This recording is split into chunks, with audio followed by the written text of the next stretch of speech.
ಎಲ್ರ ಮುಂದೆ ಆ ಥರ ಅವಮಾನ ಮಾಡಿದಾಗ ಅವ್ನ ಕಾನ್ಫಿಡೆನ್ಸ್ ಲೆವೆಲ್ ಕುಗ್ಗೋಗ್ಬಿಡುತ್ತೆ.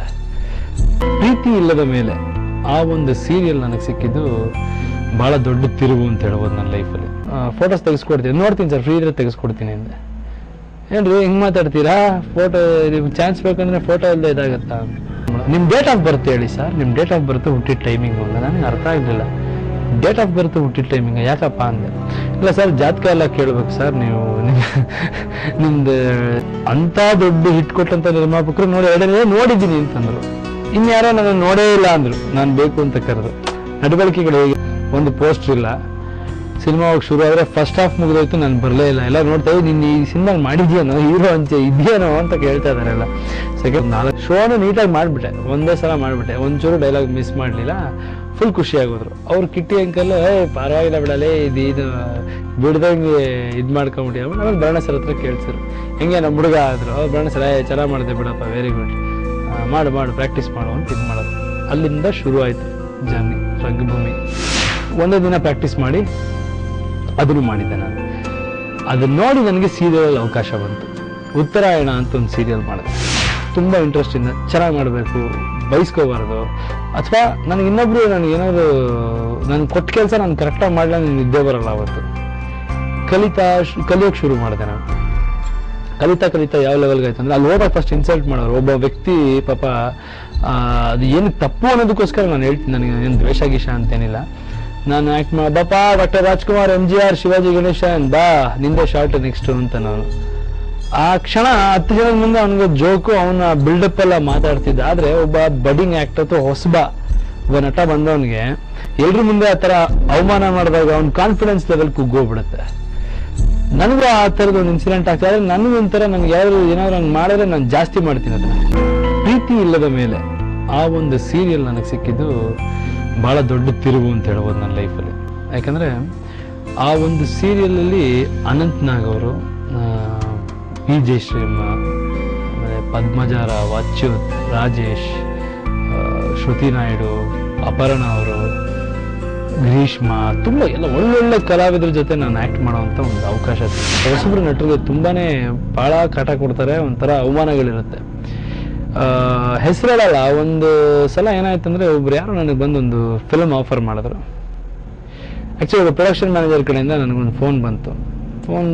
ಸಾರ್ ಎಷ್ಟು ಸಾರ್ ನಿಮ್ಮ ನಂಬರ್ ಹುಡ್ಕೋದು, ತುಂಬ ದಿನ ಹುಡುಕಿ ಕಡೆಗೆ ನಿಮ್ಮ ನಂಬರ್ ಸಿಕ್ತು, ನಿಮ್ಮ ಪ್ರೊಡಕ್ಷನ್ ಮ್ಯಾನೇಜರ್ ಕೊಟ್ಟರು, ನಮ್ಮ ಡೈರೆಕ್ಟ್ರು ಪ್ರೊಡ್ಯೂಸರ್ಲ್ಲ ನೀವೇ ಬೇಕು, ನಂಬರ್ ತೊಗೊಳ್ಳಿ ಅಂತಂದರು. ಅದಕ್ಕೋಸ್ಕರ ನಾವು ಭಾಳ ಕಷ್ಟಪಟ್ಟು ತೊಗೊಂಡ್ವಿ ಸರ್ ಅಂತ ಅವ್ರು ಹೇಳ್ದ ಮನುಷ್ಯ. ಓಕೆ, ಎಲ್ಲಿ ಬರಬೇಕಪ್ಪ, ಯಾವುದೋ ಒಂದು ಹೋಟ್ಲಿಗೆ ಬರೋಕ್ಕೆ ಹೇಳುವ. ಸರಿ ಅಂತ ಹೋದೆ ನಾನು.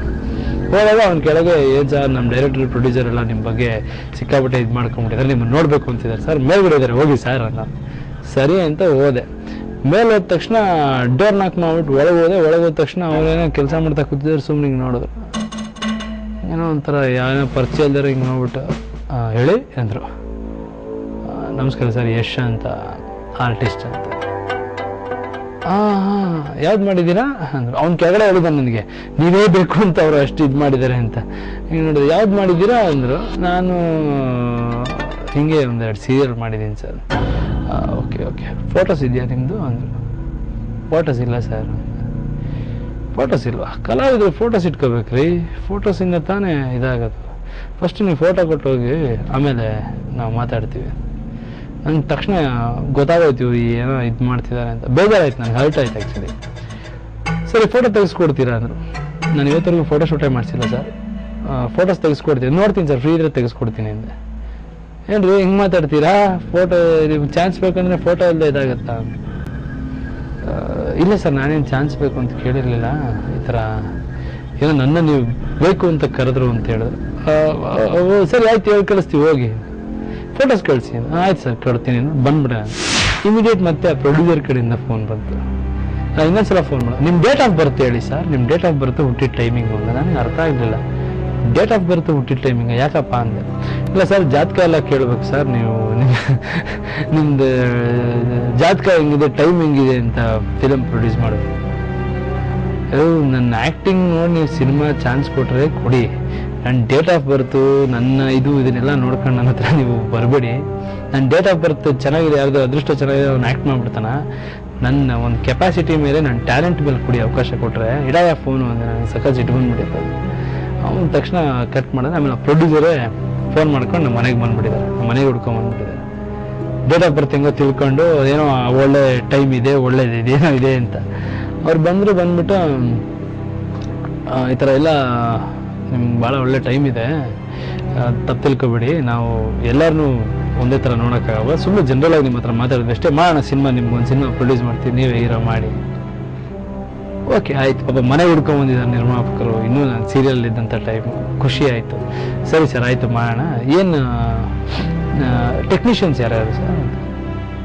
ತಕ್ಷಣ ಒಬ್ರಿಗೊಬ್ರು ಮುಖ ನೋಡ್ಕೊಂಡು ಎಲ್ಲ ಹೇಳ್ತೀವಿ ಬನ್ನಿ ಸಾಯಂಕಾಲ. ನೆಕ್ಸ್ಟ್ ನನಗೆ ಬಂದಿದ್ದು ಮೊಗ್ಗಿನ ಮನಸ್ಸು ಈ ಕೃಷ್ಣಪ್ಪನವ್ರ ಕಡೆಯಿಂದ ಸಿನಿಮಾ ಆಫರ್ ಬಂತು.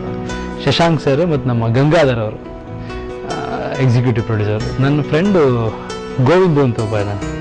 ಸೊ ಅವನ ಕಡೆಯಿಂದ ಗಂಗಾಧರ್ ಅವರು ಪರಿಚಯ ಆಗಿ ಶಶಾಂಕ್ ಅವರು ನನ್ನ ಹಾಕಬೇಕು ಅಂತ ಹೇಳಿ ಎಲ್ಲರೂ ಇದರಿಂದ ನನ್ನ ಕರೆಸಿದ್ರು.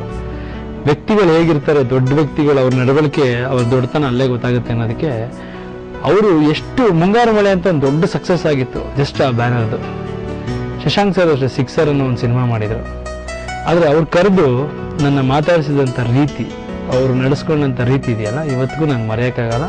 ಅದಕ್ಕೆ ಅವರೆಲ್ಲ ಗ್ರೇಟ್ ಆಗ್ತಾರೆ ವ್ಯಕ್ತಿಗಳು. ಯಾವ ಥರ ಅಂದರೆ ಕರೆದು ಈ ಗಂಗಾಧರ್ ಅವರು ಕರ್ಕೊಂಡು ಹೋದ್ರು. ನಂದು ಸೀರಿಯಲ್ ಆ್ಯಕ್ಟ್ ಮಾಡಿದ್ರೆ CD ಗಿಡಿ ಎಲ್ಲ ತಗೊಂಡು ಬನ್ನಿ ಅಂತ ಹೇಳಿದರು. ತಗೊಂಡು ಹೋದೆ. ಗಂಗಾಧರ್ ಹಾಕ್ಬಿಟ್ಟು ಒಂದು 2 ನಿಮಿಷ, ಅಯ್ಯೋ ಇದೆಲ್ಲ ಏನು ಬೇಡ ಪಾಯಶ್ ಅಂತ ಕರೆದ್ರು. ನೋಡಿದ್ದೀನಿ ನಾನು ತುಂಬ ಚೆನ್ನಾಗಿ ಮಾಡ್ತೀನಿ. ಕರ್ಕೊಂಡು ಹೋದ್ರು. ಇಮಿಡಿಯೇಟ್ ಡಿ ಕೃಷ್ಣಪ್ಪ ಅವರು ಚೇಂಬರ್ ಒಳಗೆ ಏನೋ ಕೆಲಸ ಮಾಡ್ತಿದ್ರು. ಚೇಂಬರ್ ಒಳಗೆ ಕರ್ಕೊಂಡು ಹೋಗ್ಬಿಡೋಣ, ನಮ್ಮ ಫಿಲಮ್ ಹೀರೋ ಯಶ್ ಮಾಡಬೇಕು ಅಂತಿದ್ದೀವಿ ಅಂತಂದು. ಇವ್ನ ತಕ್ಷಣ ಈ ಹುಡುಗನ್ ಮಾಡಬೇಕು ಅಂತ ಅವ್ರು ಏನೋ ಕೆಲಸ ಮಾಡ್ತಿದ್ರು. ಹಿಂಗೆ ನೋಡಿದ್ದೀನಲ್ಲಪ್ಪ, ಇನ್ನು ಕೆಲವು ಸೀರಿಯಲ್ಗಳೆಲ್ಲ ಆ್ಯಕ್ಟ್ ಮಾಡ್ತೀಯಲ್ವಾ, ಚೆನ್ನಾಗಿ ಮಾಡ್ತಾನೆ, ಮಾಡಿ ಮತ್ತೆ ಅವ್ರ ಕೆಲಸ ಶುರು ಮಾಡ್ಕೊಂಬಿಟ್ರು. ಅಷ್ಟೇ ಆ ವ್ಯಕ್ತಿ ಮಾತಾಡಿದ್ದು. ಅದು ನೋಡಿ ನಡವಳಿಕೆ, ತೂಕ ಹೇಗಿರುತ್ತೆ ಅಂದರೆ, ಅಂಥ ದೊಡ್ಡ ಹಿಟ್ ಕೊಟ್ಟಂಥ ನಿರ್ಮಾಪಕರು ನೋಡಿದ್ದೀನಿ ಅಂತಂದ್ರು. ಇನ್ಯಾರೋ ನಾನು ನೋಡೇ ಇಲ್ಲ ಅಂದರು. ನಾನು ಬೇಕು ಅಂತ ಕರೆದು. ನಡವಳಿಕೆಗಳು ಹೇಗಿರುತ್ತೆ ಅಂತ ನನಗಿನ್ನೂ ನೆನಪಿದೆ. ಸಿನಿಮಾ ಫಸ್ಟ್ ಡೇ ಹೋದಾಗ ಜೊತೆ ಫ್ರೆಂಡ್ಸ್ ಬಂದಿದ್ದವರು. ನಾನು ಹೀರೋ ಅಂತ ಹೋಗಿದ್ರೆ ಒಂದು ಪೋಸ್ಟ್ ಇಲ್ಲ ಕರ್ನಾಟಕದಲ್ಲೆಲ್ಲೋ, ಬರೀ ಹುಡುಗಿರ್ ಪೋಸ್ಟ್ ಇತ್ತು. ಶಶಾಂಕ್ ಸರ್ದು ಏನೋ ಒಂದು ಕಾನ್ಸೆಪ್ಟ್ ಇತ್ತು, ಬರೀ ಹುಡುಗಿರು ಇದ್ರ ಮೇಲೆ ಮಾಡಬೇಕು ಅಂತ. ಒಂದು ಪೋಸ್ಟರ್ ಇಲ್ಲ. ಸಿನಿಮಾ ಹೋಗಿ ಶುರು ಆದರೆ ಫಸ್ಟ್ ಹಾಫ್ ಮುಗಿದೋಯ್ತು, ನಾನು ಬರಲೇ ಇಲ್ಲ. ಎಲ್ಲ ನೋಡ್ತಾ ನೀನು ಈ ಸಿನಿಮಾ ಮಾಡಿದ್ಯಾನೋ, ಹೀರೋ ಅಂತ ಇದೆಯೇನೋ ಅಂತ ಕೇಳ್ತಾ ಇದ್ದಾರೆಲ್ಲ. ಸೆಕೆಂಡ್ 4 ಸೀನ್ ಆದಮೇಲೆ ನನ್ನ ಪಾತ್ರ ಎಂಟರ್ ಆಗುತ್ತೆ. ಹಾರ್ಡ್ಲಿ ಒಂದು 5-6 ಸೀನ್ಸ್ ಇತ್ತೇನೋ, ಬಂತು ಪಾತ್ರ. ಅಲ್ಲಿವರೆಗೂ ಎಂಜಾಯ್ ಮಾಡ್ತಿದ್ರು, ಕೂಗ್ತಿದ್ರು, ಎಲ್ಲ ಮಾಡ್ತಿದ್ರು ಥಿಯೇಟ್ರಲ್ಲಿ. ನನ್ನ ಪಾತ್ರ ಬಂದಾಗಿಂದ ಹಂಗೆ ಸೈಲೆಂಟ್ ಆಗೋದ್ರು. ನನಗೆ ಭಯ, ಇದು ಏನಪ್ಪ ಬೋರ್ ಹೊಡಿತಾ ಇದೆಯಾ, ನಾನು ಆ್ಯಕ್ಟ್ ಮಾಡ್ತಾ ಇರೋದು, ಇಷ್ಟ ಆಗ್ತಿದೆಯಾ ಗೊತ್ತಾಗಲಿಲ್ಲ. ಹಂಗೆ ಕ್ಯಾರಿಯಾಗಿ ಐ ಲವ್ ಯು ಸಾಂಗ್ ಬಂತು. Cinema I love you song ನಡೀತಿತ್ತು. ಅದ್ರ ನೆಕ್ಸ್ಟ್ ಡೈಲಾಗ್ ಬರುತ್ತೆ, ನಾನೊಬ್ಬ ಭಗ್ನ ಪ್ರೇಮಿ ಅಂತ. ಫಸ್ಟ್ ಡೇ ಮಾರ್ನಿಂಗ್ ಶೋ ನೋಡ್ತಾ ಇದ್ದೆ, ಯಾರೊಬ್ಬ ಎದ್ಬಿಟ್ಟ ಸಡನ್ನಾಗಿ ಸ್ಟೇಜಿಂದ, ಸೀಟಿಂದ ಎದ್ಬಿಟ್ಟು ಹಿಂಗೆ ಈಚೆ ಬರೋಕ್ಕೆ ಶುರು ಆಗ್ಬಿಡ. ನನಗೆ ಭಯ ಆಗೋಯ್ತು, ಪಿಕ್ಚರ್ ಇಷ್ಟ ಆಗಿಲ್ಲ, ಎದ್ಬಿಟ್ಟು ವಾಪಸ್ ಹೋಗ್ತಾ ಇದ್ದಾನೇನೋ ಅಂತ. ಬಂದ ಸೀದಾ ನನ್ನನ್ನು ತಪ್ಕೊಂಬಿಟ್ಟ. ಅವನು ಅಳ್ತಾ ಇದ್ದಾನೆ, ನಾನು ಭಗ್ನ ಪ್ರೇಮಿ ಸರ್, ನಾನು ಭಗ್ನ ಪ್ರೇಮಿ ಅಂತ. ನನಗೆ ಅದನ್ನ ನೋಡಿ ಸೆಕೆಂಡ್ ಜುಮ್ ಅಂತ, ಓಕೆ ಇದೆಲ್ಲ ಟಚ್ ಆಯ್ತಪ್ಪ ಇದು ಅಂತ. ಆಮೇಲೆ ಹಂಗೆ ಆ ಸಿನಿಮಾ ಟೇಕ್ ಆಫ್ ಆಯಿತು. ಐ ಲವ್ ಯು ಸಾಂಗ್ ಇವತ್ತಿಗೂ ಇಷ್ಟು ದಿನ ಆದರೂ ತುಂಬ ಕಡೆ ಎಲ್ಲಿ ಹೋದ್ರು, ಇವತ್ತು ನಾನೆಲ್ಲ ಹೋದ್ರು ಐ ಲವ್ ಯು ಸಾಂಗಿಂದನೇ ಶುರು ಮಾಡ್ತಾರೆ. ಆರ್ಕೆಸ್ಟ್ರಾಗಳು ಹಾಡ್ತಾ ಇರ್ತಾರೆ, ಟಿವಿಲಿ ಇವತ್ತಿಗೂ ಹಾಡು ಬರ್ತಾ ಇರುತ್ತೆ. ಆ ಮೊಗ್ಗಿನ ಮನಸ್ಸು ಫಿಲಮ್ ಆಯಿತು. ಅದು ನೂರಾರು ತೊಂದರೆಗಳು ಬಿಡಿ, ಅದನ್ನೆಲ್ಲ ಫೇಸ್ ಮಾಡ್ಕೊಂಡು ಆ ಸಿನಿಮಾ ಬಂತು. ಫಿಲ್ಮ್ ಫೇರ್ ಅವಾರ್ಡ್ ಬಂತು ನನಗೆ. ಫಸ್ಟ್ ಫಿಲ್ಮ್ಗೆ ಫಿಲ್ಮ್ ಫೇರ್ ಅವಾರ್ಡ್ ಭಾಳ ಒಂಥರ ಖುಷಿಯಾಗುವಂಥ ವಿಷಯ. ಅದಾದಮೇಲೆ ಈಗ ರಾಜಧಾನಿಲಿ ಅಷ್ಟಲ್ಲಾಗಲೇ ನಾನು ಒಂದು ಪಾತ್ರಕ್ಕಿಂತ ಮತ್ತೊಂದು ಬೇರೆ ರೀತಿ ಪಾತ್ರಗಳು ಮಾಡಬೇಕು ಅನ್ನೋ ಒಂದು ಮೈಂಡಲ್ಲಿ ಇದ್ದಿದ್ದರಿಂದ ಪ್ರತಿಯೊಂದು ಪಾತ್ರದಲ್ಲೂ ನಾನು ಅದನ್ನು ಕಾಯ್ದಿಟ್ಕೊಂಡು ಬಂದೆ. ಬೇರೆ ರೀತಿ ಇರಬೇಕು, ಡಿಫ್ರೆಂಟ್ ಆಗಿರಬೇಕು ಅಂತ. ಸೊ ರಾಜಧಾನಿಲಿ ಒಂದು ಆ್ಯಕ್ಷನ್ ಫಿಲ್ಮ್, ಮೊದಲ ಸಲ ಒಂದು ಇದು. ಈಗ ಕಿರಾತಕ, ಇದೊಂದು ಹಳ್ಳಿ ಪಾತ್ರ, ಇದ್ರದ್ದೇ ಅದು ಬೇರೆ ರೀತಿ ಡಿಮ್ಯಾಂಡ್ಸ್ ಇತ್ತು. ಸೊ ಎಲ್ಲ ಪ್ರಿಪೇರ್ ಆಗಿ ಇವತ್ತು ಇಲ್ಲಿವರೆಗೆ ಬಂದು ನನ್ನ ಕೆರಿಯರ್ ಗ್ರಾಫ್ ನಿಂತಿದೆ. ಅಂದರೆ ಇದರಲ್ಲಿ ಎಷ್ಟೋ ವಿಷಯ ನಾನು ಹೇಳೋಕ್ಕೆ ಆಗಲ್ಲ, ಹೇಳೋ ಒಂದು ಇದು ಇರಲ್ಲ. ಯಾಕಂದರೆ ನನ್ನ ನಂಬಿಕೆ ಅಂದರೆ ನಾನು ಯಾವುದು ಕಷ್ಟ ಅಂತ ಪಟ್ಟಿಲ್ಲ. ಇವತ್ತು ಅಷ್ಟೇ ಯಾವುದೋ ನನಗೆ ಯಾರೋ ತುಳಿಬೇಕು ಅಂತ ಇದು ಮಾಡಬೇಕು, ಏನೋ ಕಾಂಟ್ರವರ್ಸಿ ಕ್ರಿಯೇಟ್ ಮಾಡಿದ್ರು, ನಾನು ಜಾಸ್ತಿ ರಿಯಾಕ್ಟ್ ಮಾಡೋಕ್ಕೆ ಹೋಗಲ್ಲ. ಅದನ್ನು ನಾನು ಕಷ್ಟವಾಗಿ ತಗೊಳ್ಳಲ್ಲ. ಯಾಕಂದರೆ ಯಾವತ್ತು ನೀವು ಕಷ್ಟ ಅಂತ ತಗೋತೀರಾ, ಅದನ್ನು ಹಿಂಸೆ ಕಷ್ಟಪಡ್ತಾ ಇದ್ದೀವಿ ಅಂತ ಆಗಲ್ಲ. ಇಷ್ಟಪಡಬೇಕು.